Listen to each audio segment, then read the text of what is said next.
It's 2022. And even as things go back to quote unquote normal, what does that new normal look like? We're still incredibly focused on social media. We still have a ton of people that built those amazing side hustles that are turning those into full-on businesses, etc. That's why I'm super happy for us to be talking with Ana Juneja today. Ana is an intellectual property attorney since she began practicing in 2018. She also focuses on the emerging IP issues surrounding digital marketing, e-commerce, and online businesses. I think this is truly the perfect time to be talking with her and getting her expertise. You can find her on social media, providing info on businesses and IP basics to millennials and Gen Z. She did not put this in her bio, but is the #1 trademark attorney on social media. So we'll talk about what that means, how she got there, as well as things that you need to consider as you come on to those side hustles, as it comes time to protect your firm, etc. Ana, thank you so much for being with us today. Hi, I'm super excited to be here. Is there anything I left out of your bio before we dive into this? So I think that pretty much covers it. So I am an IP attorney. I primarily focus on trademark law. I do also some patent work, but primarily I do trademark law, branding. My main clients are influencers, celebrities, and small businesses under 5 million a year. So that's kind of my book of business that I've built surrounding those clients. Awesome. And I want to dive deeper into that and hear more about your journey and the tips you have to share with our audience. Before that, though, I want to talk about our most recent episode that aired last week. We had Haley Levy-Ashvili on from Gig Law. So it was creating an army of law students. Haley has created a platform that allows law students to connect with law firms to get those hands-on experience in a project-by-project basis. Really cool chat if you are a law student. Really cool chat if you're looking to give back to the next generation of law students across the country for some extra paid work. It is not free work. It is paid work. But it was pretty cool of a chat. But that being said, I want to dive in. So Ana, talk to me about how did you get into this niche? How did you start? What's your story? So I, like most law students, I wanted to work at a firm in law school. And so I did. When I graduated law school, took my bar exam, I never knew I was going to go on my own. I never knew I was going to bring in my own clients, anything like that. So typical to many attorneys, I got a job at a law firm, a really great law firm. It's kind of top tier for my field for IP. I worked at an international IP firm for many years, and that's really where I got the base of my foundation. Obviously, after a certain amount of years, you become comfortable with what you do, you feel confident, and I was kind of at that point, and there wasn't necessarily room at that law firm for me to bring on a different type of clientele that I definitely saw a need for. So I saw that there was an untapped market, and I wanted to figure out a way how to tap into it, basically. And that's why my business was created in the first place, because when you see an untapped market and no one's really serving them, not only is it, unlimited clientele, it's also people need to be served in, that area of law. So that's really why I got into the niche that I do. And I really started by just posting some videos. So that's all it took, because I didn't think it was going to work or not. I tested the waters, before I left my old job to see, is this actually something that's going to work? And it did. And so then I had the confidence, with my knowledge to also break free, cut the umbilical cord, and kind of do what I wanted to do and grow my own business.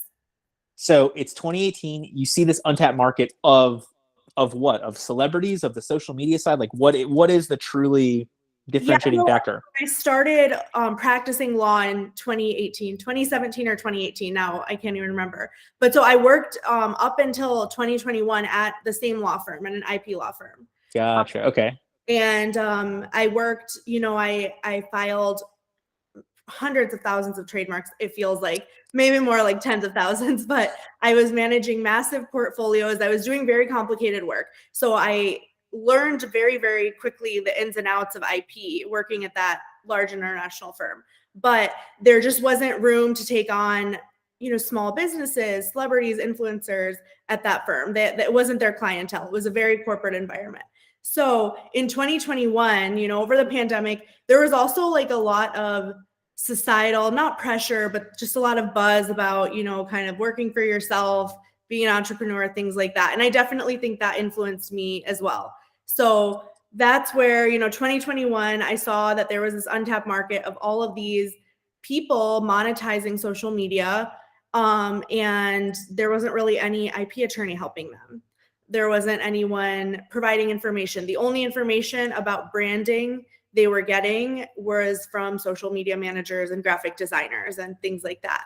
So when it comes to like the legal aspects of branding and whatnot, that's what I really wanted to bring to them. Gotcha. So from your perspective, I mean, without going too deep, what's the difference between that branding information from the social media manager versus coming from the lawyer with that legal IP background?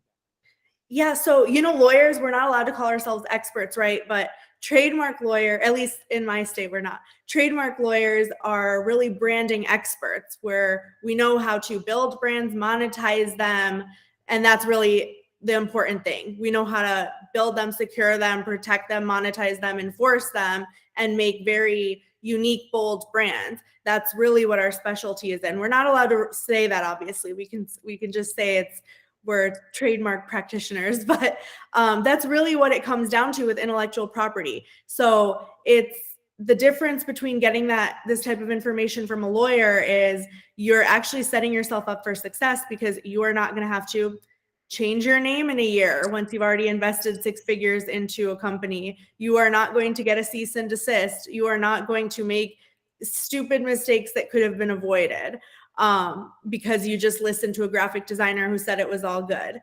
And, spending $10K on a logo for a name that you really can't even have because someone else already has it. So that's the benefit of kind of going to a trademark attorney for information versus just listening to people who don't know about the legalities of branding. See, it's so interesting. And I think what I'm about to say, I think is exactly confirmation of you being 1,000% correct. From my perspective, like I didn't think of an IP lawyer in that way, or I've never seen other IP lawyers position themselves that way, which I think, again, goes back to you sitting there, realizing this untapped market, because I think everybody else or so many other ones truly look at it as a lot more transactional in nature. Definitely, because law in and of itself, but especially intellectual property, has been really gatekept to corporations. And corporations are definitely the ones who are able to monetize their brand, monetize their inventions through patents, trade secrets, things like that. But at the end of the day, anybody who's creating a brand, anybody who's creating anything, inventing anything, I mean, that's all intellectual property. And whether or not, you are making $5 or $5 billion, you're still a business. So you need to be protected as a business. You're still held to that standard. And you are still creating valuable intellectual property that you deserve to own and monetize. You shouldn't, just think that it's not accessible to you and let other big corporations rip you off or other small creators. So, content creators, influencers, celebrities, e-com businesses, solo attorneys, that's also a small business. So anybody really who is working hard to monetize them or to advertise themselves, to create content, to create visuals, audio, video, whatever it is, that's all intellectual property that you're dealing with, or whether you're just building up a brand for yourself. So that's all branding, trademarks, IP, and that all has to be dealt with through the normal legal channels if you want it to be sustainable and valuable long-term. So, I mean, look, we're talking to mostly law firm owners, but at this point, I've known so many law firm owners that have the side hustle, side project, second company, whatever it looks like. What should people be protecting and how? So, okay, I have a lot of law firm clients as well, and solo lawyers as well. Typically, if you just have a law firm or you're a solo lawyer, you're going to be just, if it's possible, you're going to be just trademarking your name. So that's one thing to protect. Also consider, the content. A lot of lawyers write blogs, books, things like that. So that's all protectable as well. And, it's a little bit of a headache to get everything protected on the front end. It just prevents the issue of not being able to get those $150K of statutory damages when someone rips you off. So it's kind of like insurance, getting your IP protection, whether you're a lawyer, whether you're a legal marketer, anything, whatever company you have, getting all of your IP in order, getting an IP audit, getting everything protected. It's like insurance, knowing that you don't have to worry about those aspects of your business. So I see a lot of creators now doing like, okay, here's my caption, space, space, space. Like, this is the copyright of so and so. Like, do not reproduce. Is that like a thing? So at least in the US, I'm assuming the audience is going to be mostly in the US. So at least in America, you do not have to do the copyright 2022 or anything like that anymore. The laws changed a couple of years ago. So you don't have to have that in there. All you have to do is you have to register your copyrights if you have material that you think is valuable and you want to protect. And if you have a registered copyright, you get your 150K statutory damages per incident of copying. So well, it's worth it. And then you can go be the copy spammers that have like the 70,000 photos out there that they then put on the website and then hit people for using them. All right, so I want to dive back into your story a little bit more. So you're at this firm, you see this untapped potential, you start putting together a couple of videos. Like, walk me through what are some of the videos? How did you get them out? Like, what was the inspiration for them? Yeah, so I saw that there were like a couple lawyers here and there on TikTok. Now I've discovered there's a lot more. I just didn't know of them. There's actually a massive amount of attorneys on there, and we can talk about maybe why they are or aren't successful as well on there. But I basically just saw people providing information, and so I thought, okay, I'm just going to go on there and I'm going to like, actually my first like 30 videos were just like me correcting people, me like stitching their video and being like, actually that's wrong because XYZ. And while those videos did really well, they also got taken down for bullying. So oh, how dare you as a lawyer share your legal knowledge for free on the platform? I know.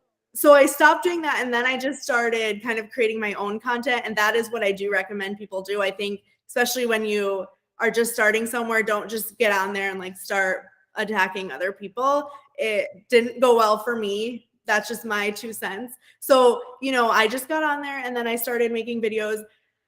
The reality is, as a lawyer, when you're in any sort of public environment, whether it's online, whether it's at a conference or talking to a group of your friends, family, you are going to have knowledge that you think is so basic, they don't think it's not basic to them. So I regurgitate like the same 10 points of information. I have a few of those points, which really I know like cause a stir, it goes viral because it's very controversial, but generally I stick to like the same 10-ish points and kind of break them down, say them in different ways, and that's what all my videos are. So I'm providing value in the sense that I'm providing information maybe that is definitely not taught in the US school system, definitely is a little bit inaccessible to maybe the average Joe, but it's not anything where I'm going really into depth. I'm not doing a case study. I'm not doing anything very intense. I'm answering the common like FAQs that everyone has. And I got to go back to the commenting videos. I mean, like, look, social media gets that rap, right? Like, we were sharing fake news and Facebook had to put some of those things in place. So here you are like truly correcting somebody from a legal standpoint. And I'm assuming you weren't like, and you're dumb too. And then they're like, no, that's bullying. We can't have you being legally correct on the platform at the expense of somebody being legally incorrect to millions of people. So that is the downside of social media, especially because right now at least, we haven't worked together yet for marketing, but I have only done really organic marketing so far. So I am at the mercy of whatever the platform kind of feels like doing, whether it's their AI or their actual people taking my content down or whatnot. So that's a huge downside definitely to social media. I would say at least on TikTok is the worst. More than half my videos have been taken down. So you never know what people are gonna report you for and things like that on those platforms. So even if I would think it's really beneficial for people to get corrected and maybe learn something, but if it's just gonna get taken down, it wasn't worth it. Well, and I've seen, especially on LinkedIn, I would say probably a year and a half ago, they were just closing down accounts. And so you'd have these people that had like 15, 25,000 followers. And like, thank God they exchanged email with like 10 people. So now you had like a bunch of other creators in a similar space, like tagging LinkedIn, like bring this person back. Like this, this wasn't fake. This wasn't a spam account. I don't know, whatever it was, the reasoning behind it. And it was successful, but like through the hard work of other people pulling for it, whereas this person, like, all their effort was gone the minute they got booted off the platform. Yeah, it's definitely scary. I really think there's value in diversifying your audience. I'm a big proponent of that. I always have been, just for everyone, because it's very dangerous to put all your eggs in one basket if that's where your revenue is coming from, especially when you're starting. If you're starting to do something and all your revenue is coming from one source, you definitely want to diversify. So if you're creating videos on one platform, they should also be on all the other platforms. You should transcribe them, put them on LinkedIn, all of that. That's kind of what I did. And it does work. Like, the same content, as long as it's valuable, it still generates the views and all of that. Yeah, and I mean, and just to go back to what you said there about, like, not being at the mercy of the platforms. So I thought Facebook did a phenomenal Super Bowl ad 3 years ago at this point. They did the rocks. So it was like rock climbing, rock bands, whatever, as terms of Facebook groups. And they were pushing Facebook groups hard. And then you got all these businesses that jumped on, made a Facebook group. And then Facebook was like, well, now you need to pay for exposure. Now that you have this group that you put on our platform, you're just renting the space. So that is very true. And a downside of this, but the flip side of, when you're launching a firm with almost nothing and you have very little money, doing this organic social media reach and getting coffee with people or whatever you do for networking, like, those become the things that are a lot easier to do, as opposed to, you don't have $5,000 a month to drop on Google ads. You don't have $30,000 a month to put on a professionally done website with everything. So it's an interesting journey. Yeah, I mean, talking about Google ads, I will just say, I mean, I haven't really done Google ads per se at all. I don't have that much knowledge of how keyword SEO works, but TikTok and Instagram, other social media platforms, particularly TikTok, has incredible SEO. And TikTok actually overtook Google for most search website. There was some article about it earlier in 2022. So it's very, very valuable to have content and an account that's geared towards certain keywords and that has SEO on social media. Because if somebody is on their phone and looking up trademark lawyer, or, how do I get a trademark? How do I find a trademark lawyer? And then they go on to TikTok the next second and my video pops up because of their magic SEO on their phone, or, whatever tracking cookies there are, that's incredibly valuable. Because if you can catch someone when they are in need of the particular lawyer that they need at that moment, that is so much more valuable, than kind of going to coffee with someone who might use you, maybe not in the future. So that's where I see, people missing out on social media, especially professionals. They don't understand kind of the concept of social media SEO. So that's a great jumping off point. So, from, like, who do you think social media is for, from that creator perspective? Like, is it for any professional? Do you have to have, I mean, I look like me and I do it. So I don't think it's a physical thing. Yeah, no, I think social media is literally for everyone. If you want to kind of like secure your brand, your name, you should already be on TikTok. You should already be on YouTube, Instagram. What are all the other ones? I know there's more, but those are definitely, like the main ones. Facebook is a standard, at least be on the main ones, getting your SEO, your name out there. I mean, people are just like anything, if you are going to meet someone for their first time, you're definitely going to look at their Instagram. That's a non-negotiable. If you're going to, if somebody new comes to work at your firm or your office, you're going to go look at their social media, because you really get an insight into what people are like, what they do, how valuable they are, things like that. So it's very important to have good content. Instagram is the most important one, even though I wouldn't even say Instagram is like the most profitable one that you can have, but Instagram provides an opportunity for you to have a very aesthetic brand as a professional very, very easily and for free. So, everyone should be focusing on that as their first one. That's so interesting. So you're like, because I always talk to people about the audience on the platform, right? Like, if you're a business attorney, committing to LinkedIn gets you in front of more people. But I love what you're talking about there, that like the nature of Instagram builds that brand, like the look, the feel, the the tone. That's a really interesting perspective. Yeah, I think any professional, you really need to have like a solid Instagram. I mean, you can't even go to the bar without some people asking for your Instagram. You know, it's just a Well, I can. You may standard. not be able to. It's just a standard like in life, I feel. Everything links back to Instagram, you know, all the social media platforms, things like that. So Instagram is really important. Yes, for business professionals. LinkedIn is good. LinkedIn is really oversaturated. And you can definitely, it depends, you know, what you're doing it for. Are you doing it for networking, or are you trying to acquire clients and generate revenue? So, you know, you have to look at where you know, where you have the most untapped market. This is okay. So I want to dive into that deeper, but I got to share a story about what you just talked about. So I started out, I was a state attorney. I got hired by the Orange County State Attorney's Office in 2012. And so look, social media was popular, not as popular as it was today. So we get hired in a hiring class. There's like 30 of us, all relatively similar ages. One person doesn't have a Facebook. And like 4 months in, they create their Facebook page. And I was like, you know, why? They're like, I went on a date and this girl said she wouldn't date me if I didn't have social media. Like I was a creeper, you know, stalker, serial killer if I didn't have it. So it's funny, like the requirement of those things. So, but with that, I want to dive into. So you talk about LinkedIn being oversaturated. Talk to me more about that, because from my perspective, I have like the opposite view. So I definitely think LinkedIn is really, really important. I just think it's very oversaturated. I think people are not as genuine on LinkedIn for sure. You know, you just can't be. It's a very professional platform. I mean, I used to work at a tutoring center when I was very young, like in high school. And I mean, my boss from there follows me, you know, my entire law school network, you know, every single person you've ever met in any sort of professional setting is connected with you on LinkedIn.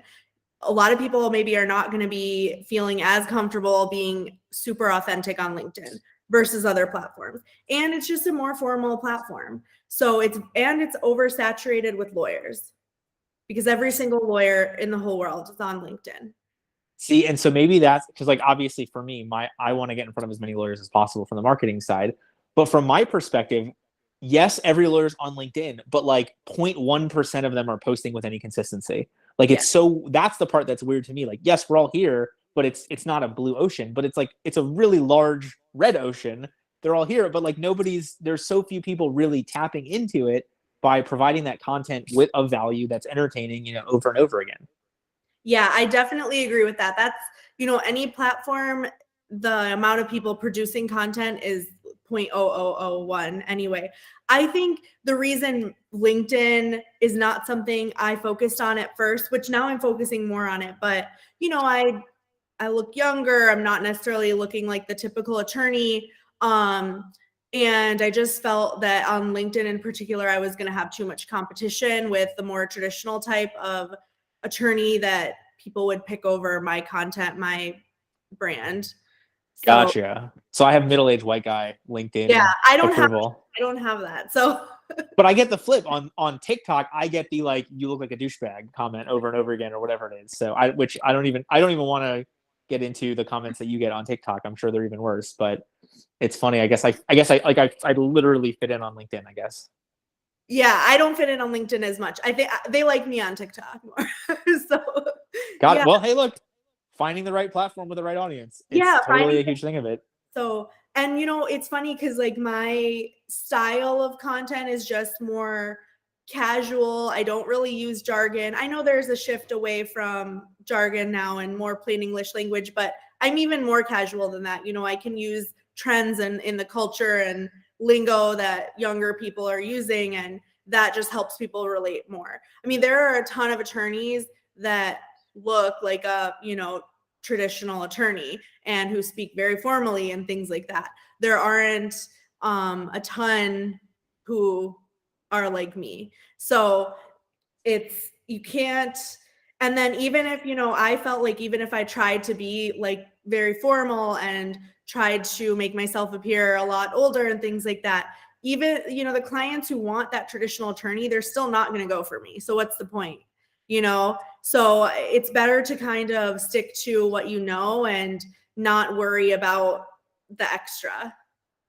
See, everybody who listens to all of our stuff, how often do you hear that point? How often? Like, look, Anna, I can send you some gray beard hair if you want it, but you're totally correct. Like, they're not going to be your people for some other reason. So like, really, it's finding, like, I think you've done such a great job finding the intersection of where there's an audience, where you're going to enjoy it, and where those things are going to overlap into a mutually beneficial professional relationship, in essence. Yeah. And I think it's also about being authentic. Like I truly really enjoy working with influencers and celebrities and working with e-com brands. A lot of people don't want to deal with them. They don't understand how these people are making money. They think down on them. So, you have to and if that's your perspective, then you shouldn't work with them because you should be happy to work with the clients that you're with,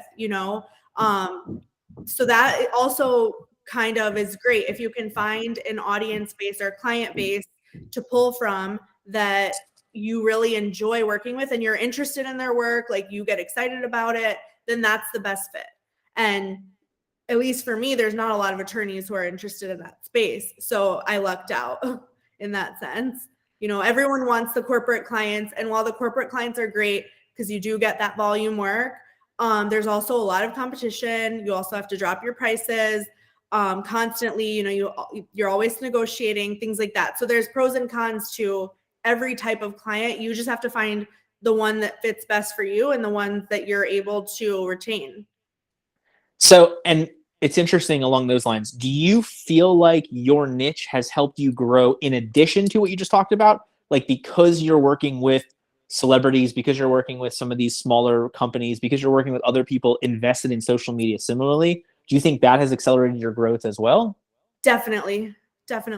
I think there's so many cases that I get because, I have those connections. I can get my clients verified. I can get their infringing social media accounts taken down. I have connections at Meta now, Facebook, Instagram, Meta, and Twitter and TikTok and things like that. So that is a huge reason why my clients come to me when they need a brand, when they need, trademarks or cease and desist, they can't go to another attorney who can't tell them the difference between TikTok and Twitter. It just literally will not work. So they don't want to have those stupid conversations. So that's, a huge reason why I get the clients I do. Do you also find that, like, I'm assuming most of your clients are very happy with your work. Do they give you shout outs? Are they connecting with people on the platform? Like, are they resharing, I mean, on Instagram, but like, are they resharing your stuff in a way that's helpful as well? Yeah, that's definitely a huge reason that, I, not at first, but now I'm 2022. There's been a lot of that, not for my first 6 months. And you don't need that because I know other fields of law are never going to get that. I'm in a little bit of a unique area of law, but you don't need that. But I'm starting to get that now this year. Pretty much, all my work has been through referrals and shout outs and things like that, or getting it, invited on their podcasts and things like that. Like this one. Yeah. Wink, wink, wink, nudge, nudge. It all comes back. No. But seriously. So it's so fascinating. Like the more I get, the deeper you go into anything, the more you always have these people that are like, the best people do the basics over and over again. Like that is the key to it. Like it's not some magic bullet. It's not some get rich quick strategy, whatever. So despite that, I guess, are there any like specific tips that you have found to help you grow or to help our audience, like that they can follow along with? The biggest tip is really, I think it's about volume, and social media these days is very unforgiving. So you have to basically make people care about you instantly, especially video platforms. If you cannot sell your personality immediately, people have moved on. So the only way you're going to be able to learn that skill is by creating a ton of content. And you'll start, when you have to edit your videos, you're going to see how much you breathe, how much you say like, and you're going to have to sit there and edit stuff out. So then you're going to stop doing it. So that's really the key. You just have to keep practicing and keep doing it. I think for lawyers, it is so essential to be able to perform on video.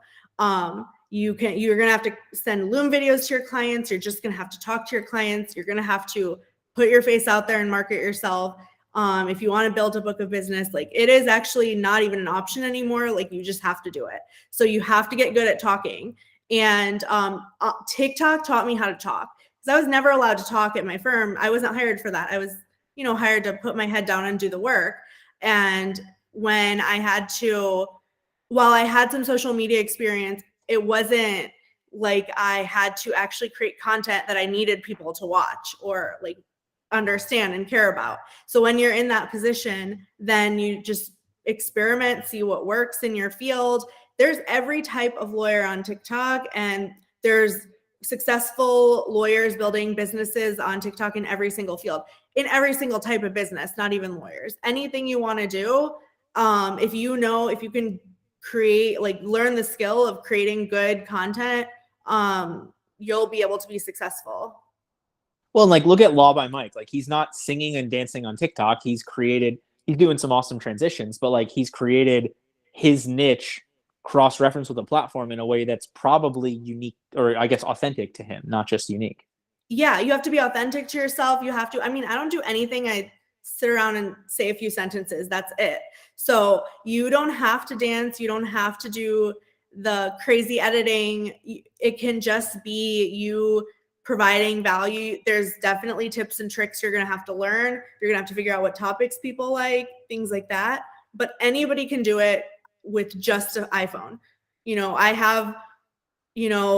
I've never used anything else except my iPhone to edit anything. Just the TikTok app is like enough. It's really powerful. You can repurpose that on so many platforms.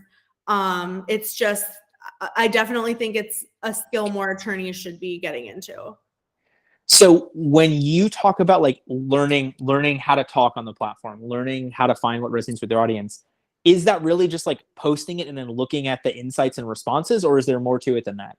No, there's more to it than that. So people will tell you what they like and don't like. They're not shy on social media. So people will tell you, oh, your audio sucks, or oh my gosh, why do you pronounce every other word wrong? Or why do you, say this, why do you talk so fast? Or, people will tell you, and you can look at your analytics. Gotcha. So really open yourself up to the social media, not trolls, but maybe troll adjacent. Hopefully they're being helpful. They're trolls, but it's okay. They're just increasing your engagement. So how frequently, like for this is the pushback I think I expect the most, and I don't know if you get it from your clients, that part, like the human inability to be okay with being trolled, getting negative feedback, like whatever. Do you have to walk a lot of your clients through that, or have they kind of already gotten over that issue? My clients that are already bigger on platforms, they are already over it. I have clients that monetize their haters. That's their whole platform. So, it's not something any of my clients have ever had to deal with. And in fact, I don't care either. I remember the first time I posted a YouTube video or something, this was years ago. It wasn't even about law. It was just a random video. And like, I got some hate comments, and like, I showed my dad, and he was like, oh, you're delusional if you think everybody's going to like you. So, and I was like, oh yeah, like nobody has to like me. Like, it's fine. So, you just have to get over it. I think more people, from what I've seen, this is from other lawyers, because I get a lot of lawyers interested in it. They are scared of what their peer, like their actual people they know, will say and think of them. That's Sure. more of a concern for them. So, and that was more of a concern for me too. So, because I don't care what some random person on the internet says. Like, what are they going to do? They're never going to spend money on me. They're not going to retain me. They're not going to repost me. So I have hundreds of thousands of other people who want to. But it's really hard to deal with other lawyers. Like when you have 0 followers, 0 people liking your videos, and you're just trying to create content and put it out there, and other lawyers are telling you it's cringy or it's so unprofessional or bad and things, that's hard to deal with. So, but like I just tell them that, you have to think about what you really want, and if it's worth, investing your time and, putting aside that embarrassment and doing it. What are like the rewards you're going to get out of it? And I have yet to find, I might happen at some point, I have yet to read in the Florida Bar Journal about an attorney being punished for a TikTok video or an Instagram video or whatever. So I'm sure it's a potential thing, but I think so much of that fear is unfounded, or is created as a way to not take the leap. Yeah, I definitely think, I think bar associations have really failed people in clarifying this content. It's definitely a gray area, so to speak, what we're allowed to do and not. But at the end of the day, creating a video on YouTube or TikTok or wherever, or a LinkedIn post is no different than having a billboard. So it's really the same thing. It's just what the general public is into right now.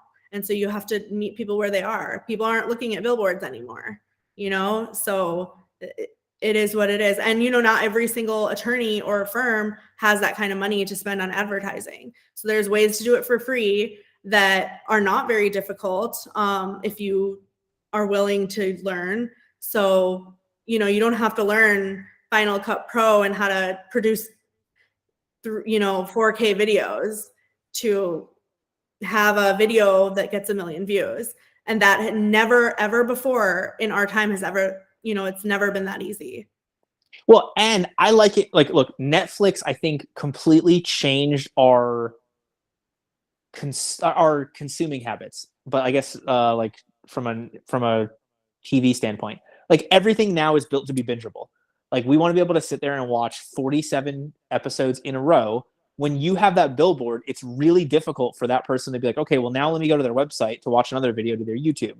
If they're already on your TikTok, they can keep scrolling through. If they're on your page, all of your videos, they can watch 30 of them. They can hear, you hit your 10 key points in 47 different videos and binge you and realize they like you, and commit from that standpoint. Like they've got the opportunity to get so much more invested without leaving the platform, which is what the platforms want.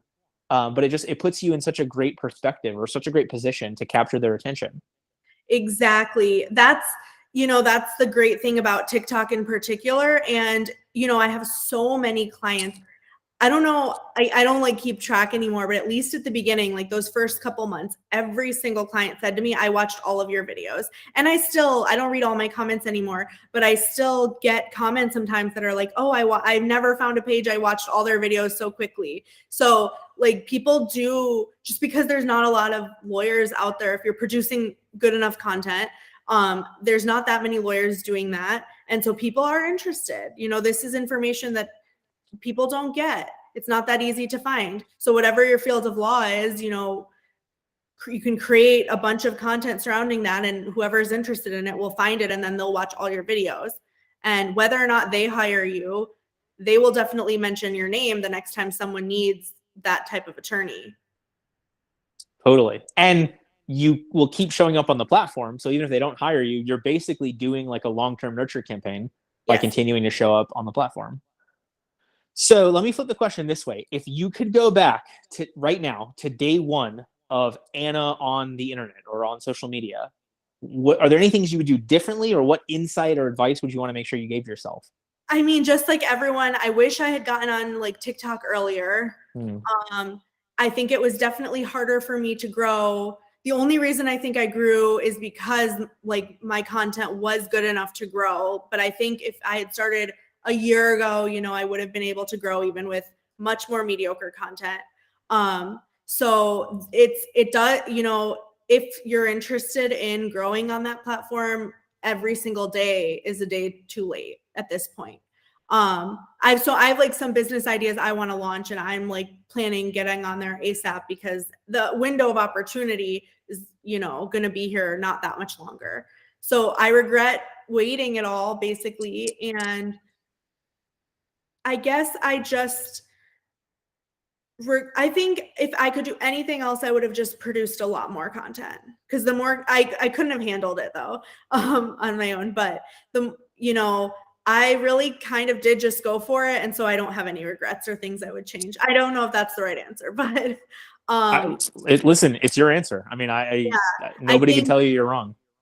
I started out, and when I had 0 clients, I literally spent, a few days posting like 5 times a day. And that's how I got my first few clients. And after that, it starts to snowball.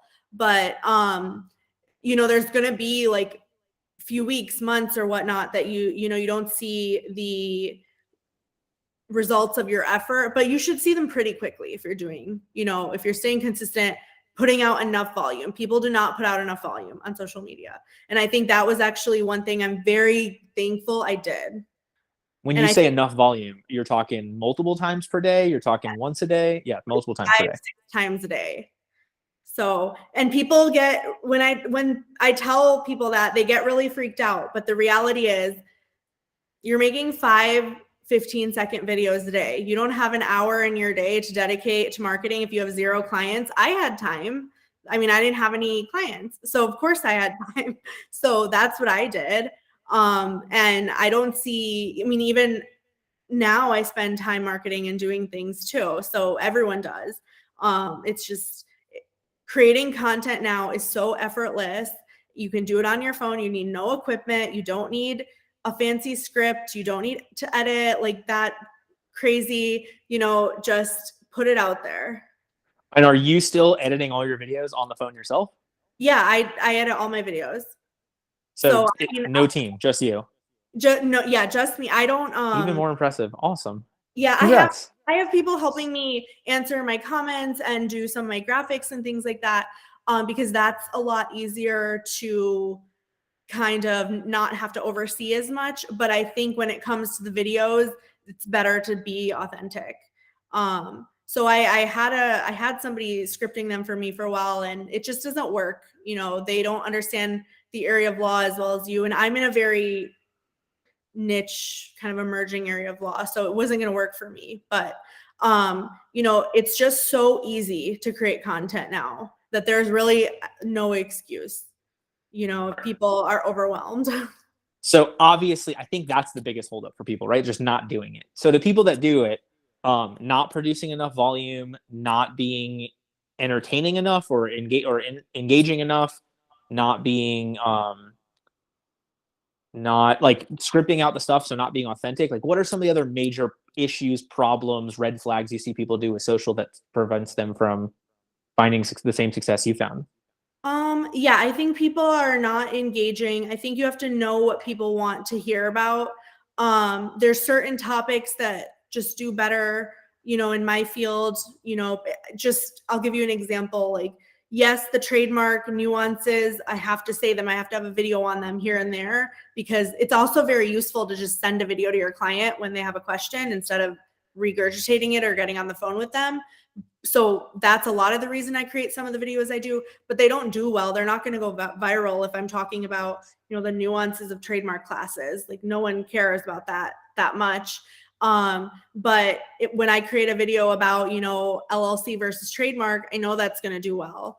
I know that's going to go viral. I know I'm going to get an influx of clients. So you have to learn and be careful too, because you don't want to constantly get overflowed either. So, because TikTok, it's very, very easy to go viral, and you want to be able to handle that, incoming leads and stuff as well. So Hold on, do I have that right? So you are actually sitting there like, I can't post this yet because I'm going to get too many clients from it?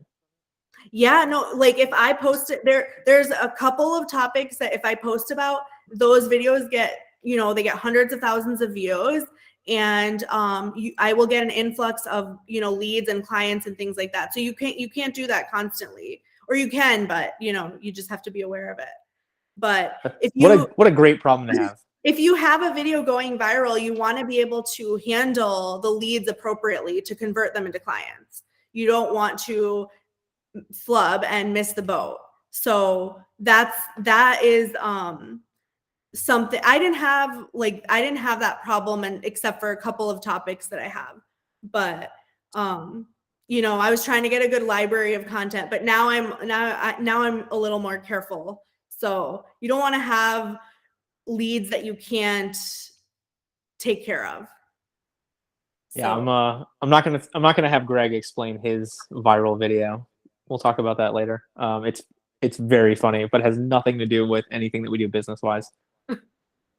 All right, so what, as we get towards the end here, what do we miss? What else do we have to talk about? What else do you want to make sure that you share to our growth minded lawyers watching or listening to this? Um, okay, so I guess even if you don't think your clients are on social media, because a lot of lawyers think their clients are not on social media, they are on social media. They are on TikTok, and if they're not, their kids are, and their kids will send their videos to their parents.